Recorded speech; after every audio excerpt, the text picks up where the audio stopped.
하나, 둘, 셋, 짠! Hello, it's time to be a global citizen with Chongyun and Yuna. Today we are going to learn about the Japan-South Korea trade war.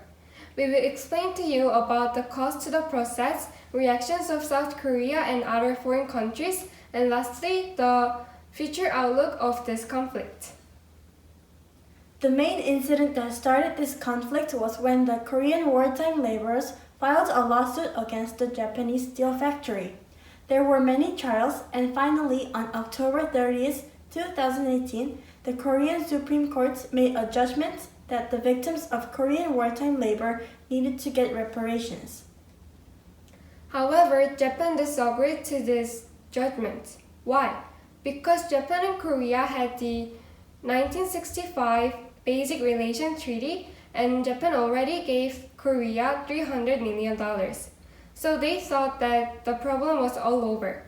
On the other hand, the Korean Supreme Court claimed that the money was given country to country, so Japan needs to pay reparations for the individuals. Then the trade war started. On July 4th, Japan did what could be called the first attack. They announced that they will be restricting exports of 3 types of components for semiconductors, and they are these 3. 하나, 둘, 셋, 짠! On the previous slide, we explained that the Korean Supreme Court's decision caused the trade war.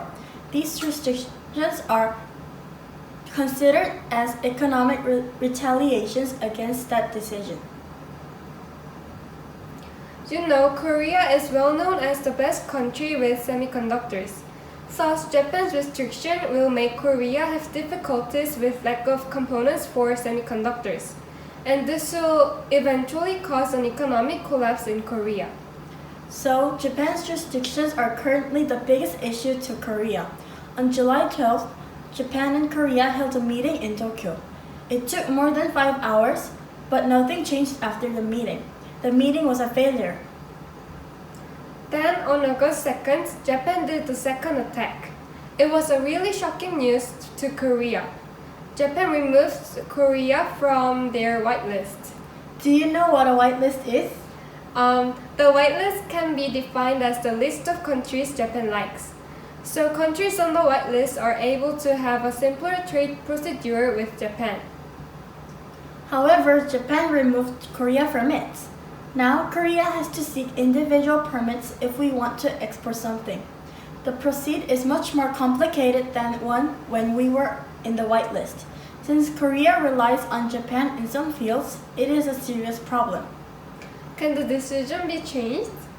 Well, it is hard to change that decision because the Japanese cabinet decided it. The cabinet of one country has enormous power. 하나, 둘, 셋, 짠! On August 2nd, many things happened. An hour after Japan's decision to remove Korea from the whitelist, the foreign ministers of both countries met each other. They had an Asian-related meeting in Bangkok.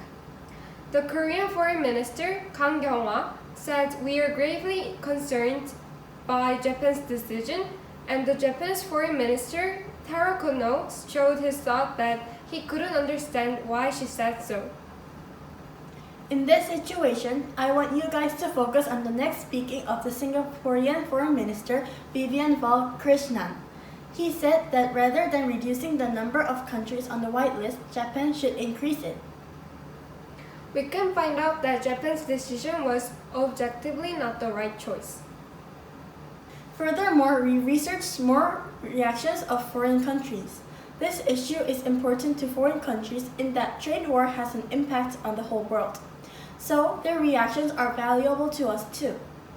Let's look at some reactions of other countries.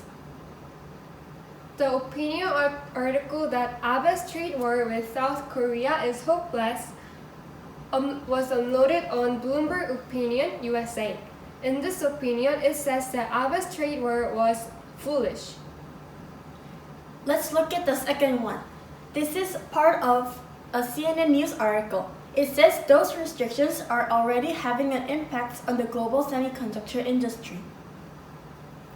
In conclusion, foreign countries are mostly blaming a bet or is concerned about the future of the global semiconductor industry. 하나, 둘, 셋, 짠!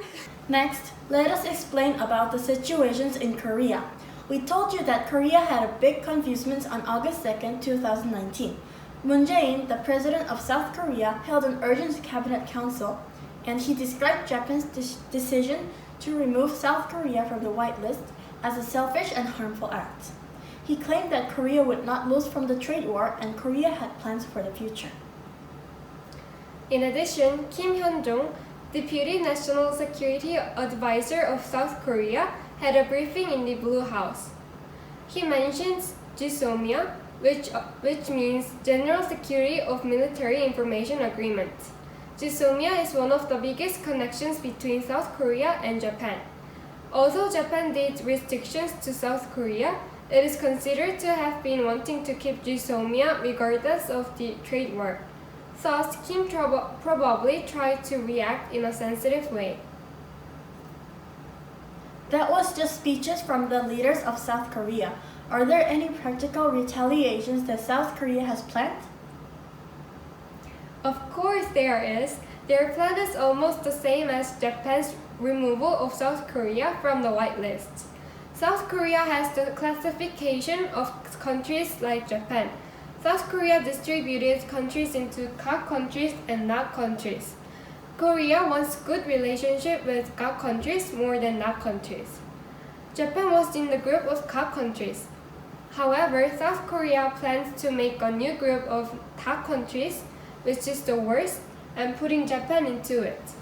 TAC countries is considered to mean the countries South Korea doesn't like. What about the citizens of Korea? My acquaintances told me to not buy Japanese things.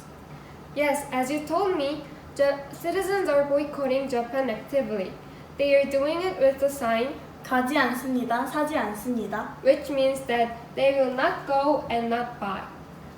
The citizens of Korea are feeling responsible for our country and are trying to show our will. People are not buying Uniqlo clothes and not traveling to Japan. Some even crash their cars which are made in Japan. 하나, 둘, 셋, 짠! Since the Japan-South Korea trade war is an ongoing issue, it is hard to guess what will happen in the future.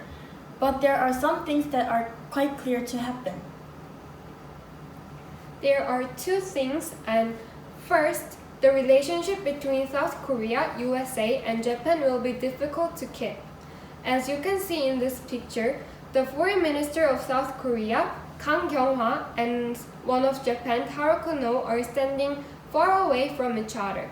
The Foreign Minister of USA, Pompeo, is trying to make them get closer, but it doesn't work. This is the picture that implies the future of the relationship between South Korea, USA, and Japan. Second, the financial news uploaded in an article whose title is Chinese Chip Industry Said to Benefit from Tokyo Export Controls. Let me tell you about this. South Korea has the best technology in the IT field. Now, China, who is experiencing a rapid economic growth, is trying to catch up South Korea.